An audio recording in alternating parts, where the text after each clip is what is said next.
Ang title ng lesson natin today is The Purpose of Character. Now, why am I continually trying to explain this idea of character? Ako kasi naniniwala pag naintindihan natin kung ano ang tamang definition, nakaka-respond tayo mas mabuti. So bakit ba importante itong idea of character, and why am I spending another lesson to just explain it to you? The reason why I need to make sure you understand ano ang character and ano ang rason bakit natin siya kailangan i-develop is because of an important verse that I saw in the Bible. Sabi ng Deuteronomy 8:18, "But you shall remember the Lord your God, for it is He who is giving you the power to make wealth." Gusto ko sana maintindihan mo na kung gusto mong yumaman, gusto rin yon ng Panginoon para sa iyo. God wants us to have wealth. So He gave us the power to create or make it. However, iba ang ibig sabihin ng wealth sa Bible kumpara sa mga dictionary natin today. The Hebrew word for wealth in the Bible is chayil. Ang ibig niyang sabihin, physical strength and noble character. It does not mean money or riches. Ito na-discover ko. Today, ang mundo focus too much on the end result. The Bible will teach you the process of achieving the result that you want. What do I mean? Today, ang pinag-uusapan ng mundo, paano maghanap ng pera. Hindi nila inaintindihan na ang pera hindi hinahanap, ginagawa. So, importante maintindihan natin kung ano ang proseso ng paggawa ng pera, ganun din sa wealth.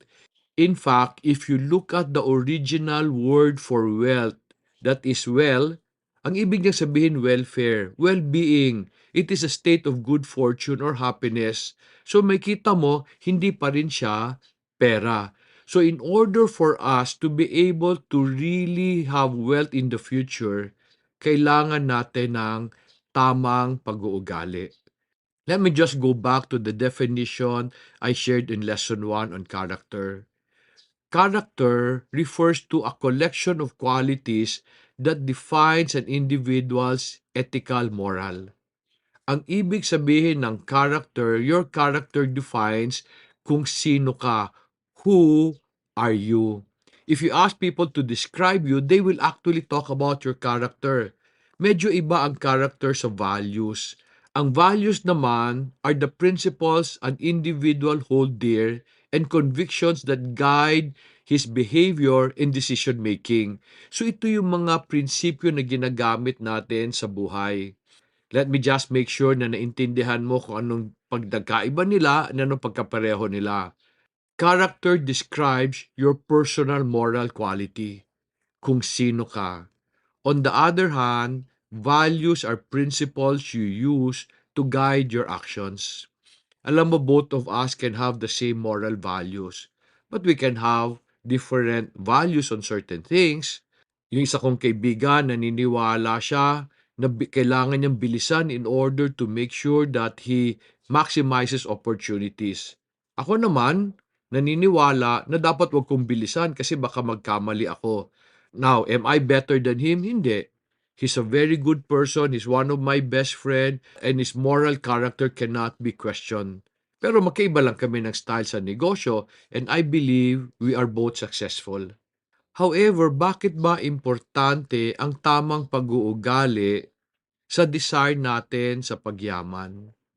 As I continue to study life and business, na-realize ko na kailangan natin ng tamang ugali so that we can respond properly to the imperfections of this world.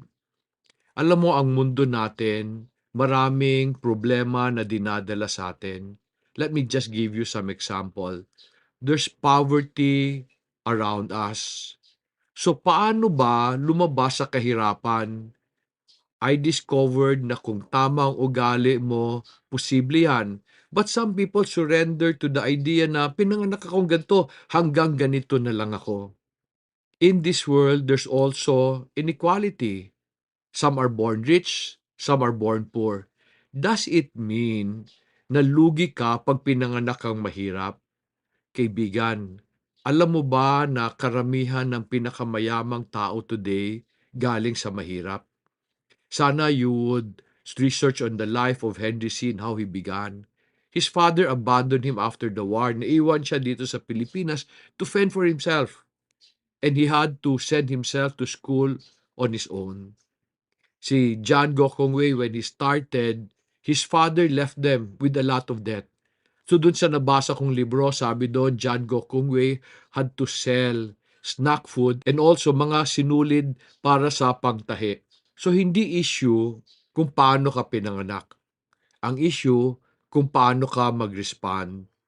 And then today in this world, ang dami-daming away. Hindi na matapos-tapos. In fact, I find the internet very, very toxic today because they talk of things that are not important. And ang masakit para sa akin, nagrereklamo ang mga internet influencer na hindi sila rinespeto pero hindi rin sila nagrespeto. So ang daming away today. And so ang tanong, how do you respond so that you can create a fruitful future despite of the conflicts around you? Today, there's also great degradation around us. Nasisira na ang nature. The recent Typhoon Egay devastated Luzon. Maraming negosyong nasira. May nakita pa ako sa Baguio, isang buong building na hulog because it was built on a hillside. And to my amazement, nagbabaha sa Baguio City. Paano naman magbabaha ang bundok? So there's just too many imperfection around us. And I believe this is the reason why some people are depressed. Many people are depressed today because they are trying to look for perfect things in an imperfect world. Like for example, people are looking for perfect spouses. Nung nagkasal sila, ang ganda ng panaginip nila. Pero nung nagkasal na, they get disappointed with their husband, they get disappointed with their wife, and minsan isang taon pa lang naghihiwalay. Bakit naghiwalay? Naghiwalay because they saw a lot of flaws in the partner they chose. So ngayon, iniwanan nila yung partner nila looking for another partner. Akala naman nila they will find one. And then, we look for perfect bosses. Pag feeling natin hindi magaling yung boss natin, aalis tayo, pupunta tayo sa ibang kumpanya, hoping we find someone better. Pero ito na-realize ko, there's no perfect boss. Maski mas mabait yung isang boss kaysa sa isang boss, meron pa ring flaw yan. And minsan naman, akala mo ang problema yung boss kasi napapagalitan ka pag gumagawa kang mali. Tingin mo ba 'pag iniwanan mo yung boss mo ngayon, lumipat ka ng ibang kumpanya, ginawa mo yung mali na ginawa mo, do you think the other boss will tolerate that? O 'di ba? Friends, there are no perfect bosses. Lahat sila may pagkukulang. And so kailangan natin maintindihan how do we respond to them.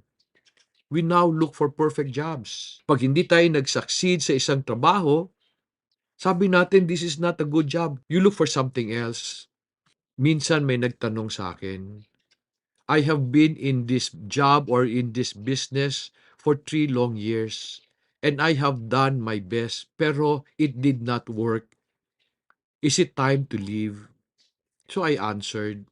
Sabi ko sa kanya, if nasa isa kang trabaho na 3 taon na hindi ka pa rin nagsasucceed, ang ibig lang sabihin nun, hindi mo pa ginawa kung ano ang dapat gawin. So I told him about Thomas Edison who invented the light bulb. And I said, Thomas Edison found the perfect combination or formula on his 1,000 times. Can you imagine? He failed 999 times. What made Thomas Edison persevere? Uy, character yon. And so therefore, I believe the reason why people cannot stay put, they have from one job to another because medyo may problema tayo sa character. Ang gusto natin, magbago yung palibot natin, hindi tayo. And so people will look for perfect opportunities. Kaya they hop from one opportunity to another, one job to another. Can I tell you something I discovered in life? Alam mo yung perfect opportunity na sinasabi mo? There's no such thing. I have not seen a perfect opportunity. Kaya nga when people come to me and ask, Dong, ano magandang negosyong pasukan?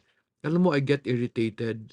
The reason why I get irritated is because ang hinahanap nila yung magandang negosyo na siguradong kikita.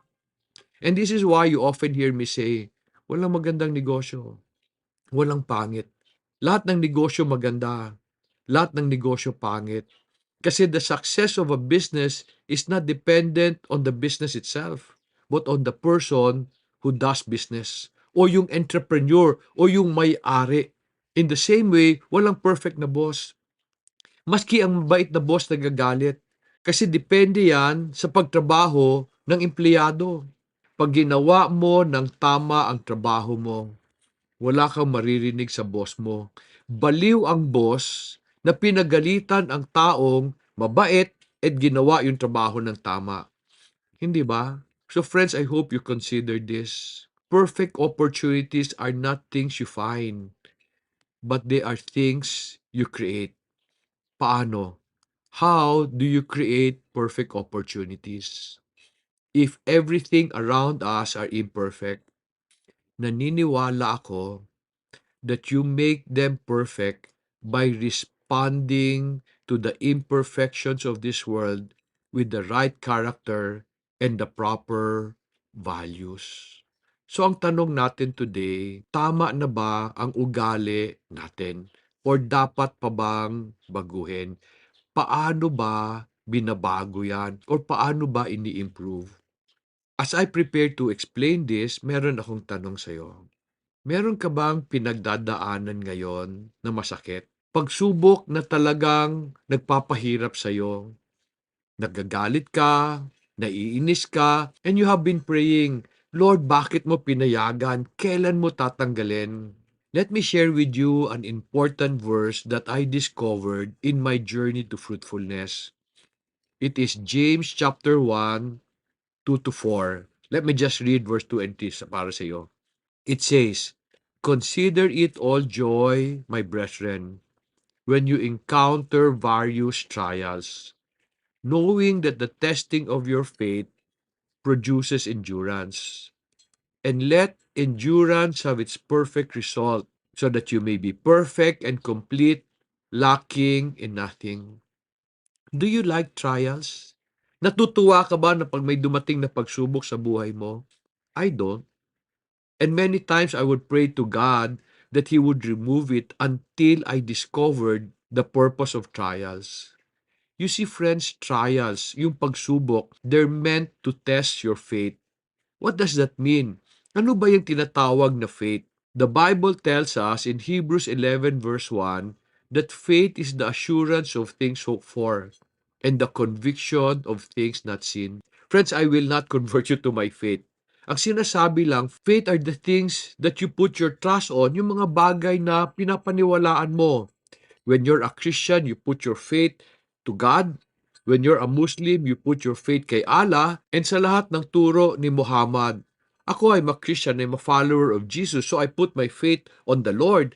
And then, I use the principles you teach to make decisions. So sinasabi sa James chapter 1, life will test yung mga paniwala natin. Trials are meant to expose the flaw of your faith and the weakness of your character. Ibig sabihin na pag may dumating na trial, tinitest lang niya kung tama ba ang mga pinapaniwalaan natin para makorek tayo, maturuan tayo. What do I mean? When I was a young entrepreneur, naniniwala ako sa prinsipyo na bilisan mo, sayang ang panahon. Baka mawala yung opportunity na yan. And because of that, I would grab opportunities that made me poorer because nawala yung pera ko. Later on, when I was trying to find a better way of doing business, narinig ko yung kwento daw ni Manuel L. Quezon when he told his driver, sabi daw niya, Boy, boy, boy, wag mong bilisan kasi nagmamadali tayo. Weird, no? Nagmamadali ka, wag mong bilisan. Bakit ba? Ano bang mangyayari? Pag binilisan mo, pwede ka maaksidente, pwede ka makaliko ng mali, so lalong tatagal. And so I discovered, in business, minsan, sa kakamadali natin, marami tayong desisyon na nagagawang mali. Lalo tayong nawawalan ng pera. And because of this idea, now, I would test my decision in a small scale, and then pag nag-work, I would scale up. So I changed my approach. The trials that God sent me in the past exposed the flaw in my faith, the flaw in the principles na ginagamit ko para mag-improve siya. So therefore, trials aim to protect or mature us and complete what we lack. Complete what? Ano ang dapat niyang kumpletuhin? Meron akong uling tanong sa'yo. When something bad happens, something terrible, isang pagsubok na dumating, ano ang response mo? Supposing, let me give you an example. Napagalitan ka ng boss mo, nasaktan ka masyado, ginawa mo yung best mo, rineject ng boss mo. So how do you respond? Most people would respond by getting angry with the boss and tell other people yung boss natin hindi marunong mag-appreciate ng trabaho. Na imbis tanungin niya, ano bang maling ginawa ko? Ano ba ang dapat kong gawin na next time hindi na ako papagalitan ni boss? Ano ang difference ng isang tao na nagalit sa boss nung pinagalitan siya versus nagbago nung pinagalitan siya? Tamang ugali. What is the purpose of the right character? The right character will help you respond properly to the imperfections of your surroundings. 'Di ba? Ang taong may tamang ugali, pag napagalitan ng boss, will ask, ano ba ang dapat kong baguhin? Ano ba dapat kong i-adjust para si boss hindi na magalit? Now, if you really do not know why your boss got angry, you go ask the boss, bakit ba boss? Ano ba ang tama? Ang problema sa mga tao today, pag napagalitan ng boss, they insist on doing what they are doing, hoping that the boss will accept. Friends, hindi tama na ugali yon.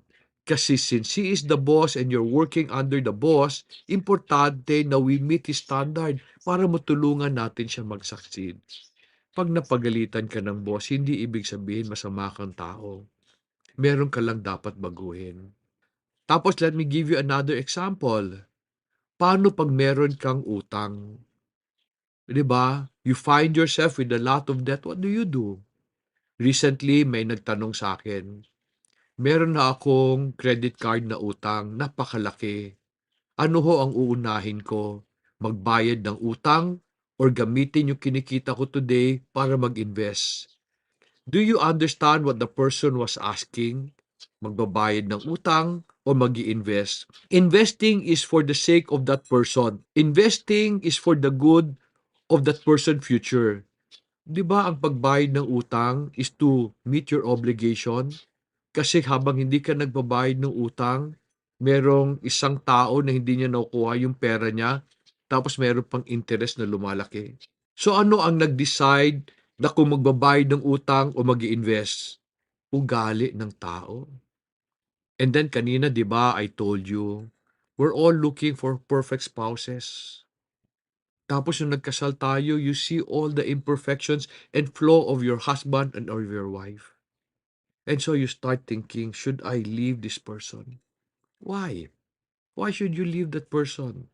That person exposed your flaw. And you are also exposing the flaw of the other person. Is the solution to separate? No. The solution is to ask yourself, how can I be a better person for the person I love? But often, the reason why we get disappointed is kasi gusto natin yung isang tao ang magbago. Hindi tayo. We want the other person to accept us for who we are. But we are not willing to accept the other person for who he or she is. Hindi ba that's a little unfair? And then ito pa isang problema. You cannot change the other person. The only person you can change is yourself. So we go through life with a lot of pain, thinking, that ang may mali sila, hindi tayo. A person with a person na may tamang ugali will ask, ano ang dapat kong ayusin? Ano ang dapat kong baguhin so that I will be perfect and complete, lacking in nothing? One of the complaint of many employees is the toxicity of their environment. Ang daming away. So umalis sila sa trabaho nila kasi toxic daw yung katrabaho nila. So one time I asked, yung nakaaway mo ba, maraming kaaway sa opisina? Sabi niya, hindi ho, konti lang kami. So ang tanong ko, is it possible that the reason why that person is toxic ka rin? I remember when there was one time, somebody responded to a post ko in Facebook. And inaaway niya ako kasi sabi ko, baka naman ikaw din toxic na meron kang dapat baguhin. Nagalit sa akin. Sabi sa akin, hindi ako toxic. Ang mga taong katulad mo dapat i-unfollow. Natawa ako. Kasi okay lang ni unfollow niya ako. Kasi tinuruan ko siya, hindi ko nga siya kilala eh. Nagalit pa siya. 'Di ba? Minsan we complain about the people around us when in fact those people are just exposing who we are. So sino ang may problema? 'Di ba sabi ko sa inyo kanina, trials will expose the flaw of your faith and your weakness in your character. The reason why trials come is to help you understand na may problema ka. But before you can solve a problem, you must first admit that there is a problem. Trials help you understand kung ano ang pagkukulang mo so that you can grow in character.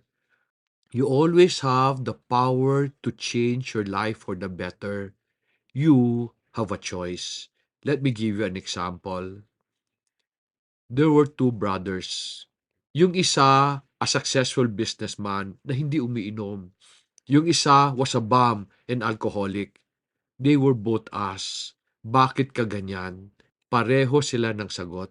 Sabi nila, kasi tatay ko alcoholic.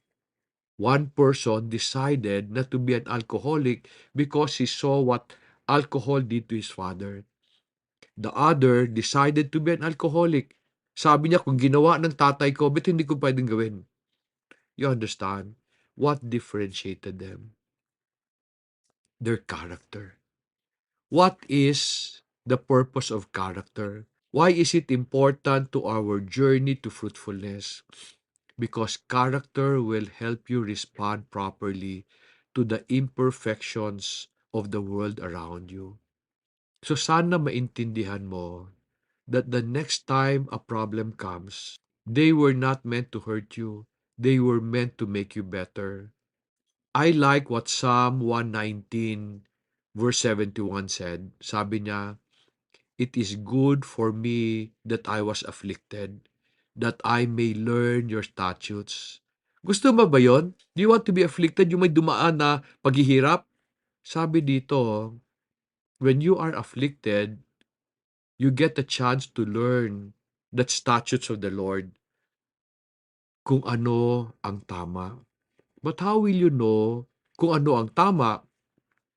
Romans chapter 10 verse 17 says, faith comes from hearing, and hearing the word of Christ. By now, you know that I like reading the Bible. But I'm not a priest or a pastor. The reason I like reading the Bible is because I get to learn kung ano ang tama, ano mali. Naintindihan ko kung ano ang paraan ng Diyos na gumawa sa akin. And yung Diyos na may-ari ng lahat ng bagay sa mundo. So my faith now is not only based on a God that I do not see. It is based on the things He has taught me. So faith is not knowing what the future holds, but knowing who holds the future. I would like to now encourage you to read your Bible, not to change your faith or your religion, but so that you can profit in the word God gave us. Isaiah 48 verse 17 says, thus says the Lord your Redeemer, the Holy One of Israel. I am the Lord your God who teaches you to profit and who leads you to the way you should go. Nice, no?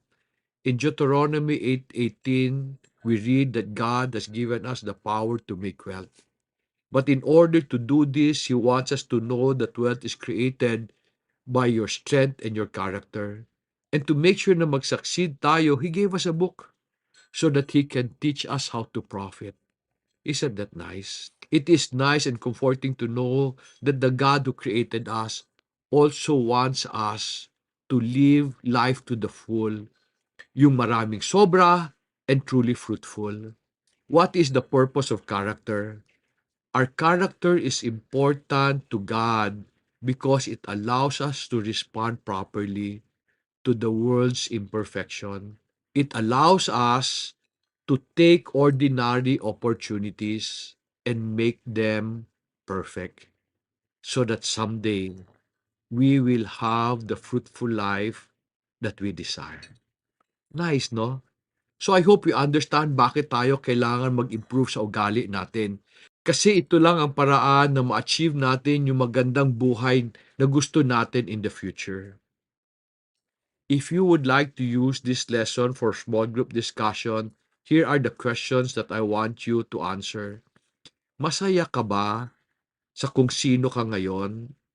May mga gusto ka bang baguhin sa buhay mo? Ano-ano yon? Ano ang pagsubok sa buhay mo ngayon? Ano ang dapat mong gawin para mas maging mabuting tao?